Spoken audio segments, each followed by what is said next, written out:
What is going on, everyone? This is the kid, DC Wrestling, back at it again with another video. It's Wednesday night, and you know what that means. This is your Wednesday, September 8th, 2021 review of AEW Dynamite. Now, before I get into this review, I first want to start off by saying, man, if you haven't already, make sure to subscribe to the channel. Let's get this thing going over to 450. But we're not going to waste any time. We're going to get straight to it, man. We kick things off tonight with Dustin Rhodes versus Malachi Black. This match started, a little back and forth. Dustin was getting a little offense in on Black, sitting him outside on the floor. But then we see Black slamming, Black back suplexing Dustin through the timekeeper's table. And really from that point on, man, it was all just Malachi Black. He was picking apart the leg of Dustin Rhodes, who I have to get credit to, man. He did a really, really great job at selling that injury. Of course, I feel like one of the lost art in wrestling, obviously, nowadays is that a lot of wrestlers just do not sell, which is ridiculous. But good on Dustin Rhodes for selling. And, Dustin, he did get some offense in. He had a running lariat. He hit his little, destroyer. But in the end, man, Malachi Black gets the win. And I thought this, for a match, it was pretty good. It was a pretty good way to open up the show. And it was announced later on in the show that Malachi Black will be taking on Cody at Grand Slam on the 22nd of September in New York. Man, I really hope Cody doesn't get the win, but he probably is. I don't know. Malachi Black, for me, should just not be losing anytime soon. He needs to just be him what he is now. We get a little promo with the Lucha Bros talking about how, they're the best tag team and they'll take on anyone and stuff like that. Next, we get an in-ring segment, an in-ring promo from CM Punk. He was talking with his beautiful wife, April, and, his wife asked him, babe, like, what's next? And Punk was like, I don't know what's next. And that's where Punk, was hyping up the audience and was just like, hey, guys, like, who do you want to see me face next? He even points out Aunt Linda, who, for those who didn't know, raised Brian Pillman Jr., so nice shout out to her. But, yeah, he was mainly just asking everyone, like, who do you want me to face? People were like, yo, you need to face this guy, this guy, this guy. And that's where Taz comes on the scene. He's like, Punk, I'm sick of this happy-go-lucky, happy to be here BS. I'm tired of it. And that's where we see Powerhouse Hobbs and we see Hook come out. Obviously, Powerhouse Hobbs has his match against Dante Martin next. And Punk's like, bring him on, man. Bring on Ricky Starks. Bring on the whole crew. So it obviously seems like that's where we're moving to next. CM Punk and Team Taz, and I got no problem with it really. If this elevates Team Taz, obviously Ricky Starks and Powerhouse Hobbs, and even Hook to some extent. Hey man, do what you need to do to build your stars up, to build future stars. I'm all for it. Anyways, man, we see Ruby Shoho with Tony Schiavone. She's talking about how, again, obviously happy to be here. She's going to beat Britt and stuff like that. Britt tells her, why don't you go back? I'm going to send you back to catering where you've been at the last 4 years. And, Ruby's like, Tony, I know she's your best friend, but I'm going to beat her, basically. So we did get that match between Powerhouse Hobbs and Dante Martin.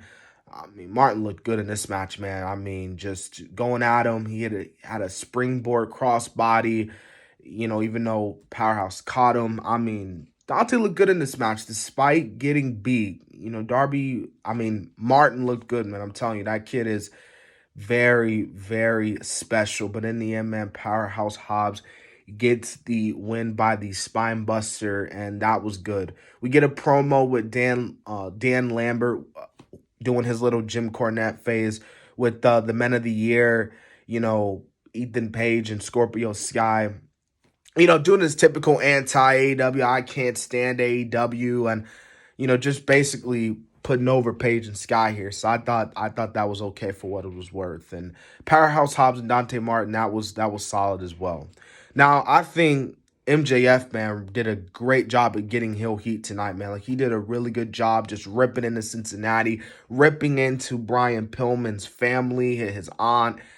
I mean, just everybody, man. Like, it was insane. MJF did a really good job at Heat. And Pillman's coming out like, he's like, man, we from Cincinnati, man. We badasses over here and stuff like that. So, I mean, Brian Pillman getting a great reaction from the crowd. And obviously, even MJF just firing all shots, even telling Wardlow to go to the corner and look pretty. And obviously, planting the seeds for a potential split between MJF and Wardlow, which will be coming in the future. Not now, but they're dropping seeds. They're doing that slow burn.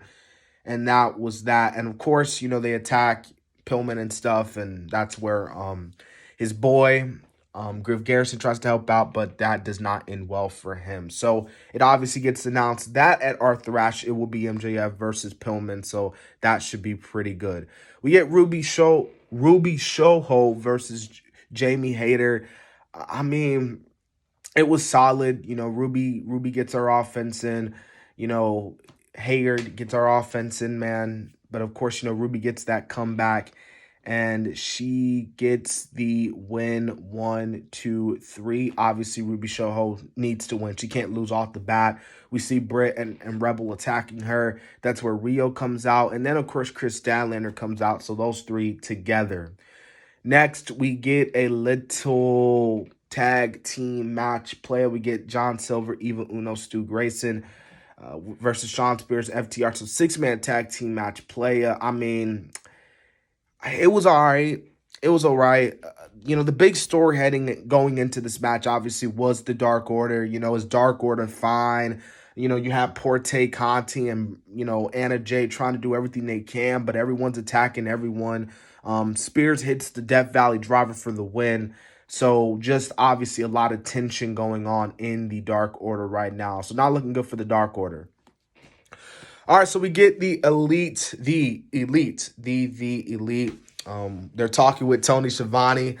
Adam Cole. Well, first off, before I get Adam Cole, Kenny Omega takes the #1 spot, PWI 500. You know, everyone's either happy or mad. Me personally, it's not a big deal. A list is a list. I mean, it is what it is at the end of the day. But, nah, man, what I loved about this segment, though, was how Adam Cole was getting on Tony, like, boy, like, I've been watching the show, man. Like, if you even look at her weird, I'm gonna beat you, boy. Like, get out my ring. So that was a nice little call to their little relationship there. But Cole's happy to be here in AEW, the greatest professional wrestling company in the world, and it's because of the Elite. And, you know, he even hypes up his in-ring debut next week. That's where Bryan Danielson comes out. He's like, does everyone want to see Bryan Danielson versus Omega? Everyone's like, yeah.